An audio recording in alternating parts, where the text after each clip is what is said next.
तर शिवसेना फोडणं हे महाराष्ट्रावरचं मुघलांनंतरचं मोठं आक्रमण असल्याचं संजय राऊतांनी म्हटलंय। मुघलांनंतर मोदी शहांकडून महाराष्ट्रावर सर्वात मोठं आक्रमण झालंय असं संजय राऊतांचं म्हणणं आहे। शिवसेना फुटीवरून संजय राऊतांनी मोदी शहांवर निशाणा साधलाय। तर जिथं ठाकरे तिथं शिवसेना, शिंदे गट काही दिवसातच बंद होईल असंही संजय राऊत म्हणतात। असंख्य काँग्रेस पक्ष झाले पण मूळ काँग्रेस आजही मोठाच पक्ष आहे असं संजय राऊतांनी सांगितलंय। फोडणं अशा प्रकारे हे महाराष्ट्रावरचं सगळ्यात मोठं आक्रमण आहे।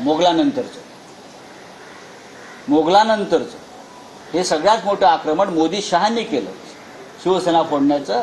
त्याच्यामुळे हे जे कोण मिंदे शिंदे फिंदे कोण गट आहेत त्यांनी स्वतःला काही जरी समजले तरी या राज्याच्या 5-6 जागा जिंकल्या पैशाच्या ताकदीवर, म्हणजे विचारधारा आणि शिवसेना त्यांची होत नाही। मी कोणाविषयी नकली शब्द वगैरे करत नाही। असंख्य काँग्रेस पक्ष स्थापन झाले, मूळ काँग्रेस पक्ष आजही आहे आणि तो सगळ्यात मोठा पक्ष। जिथे मी परत म्हणतोय, जिथे ठाकरे तिथे शिवसेना। हे शिंद्यांचं जे प्रकरण आहे हे काही दिवसामध्ये बंद होईल।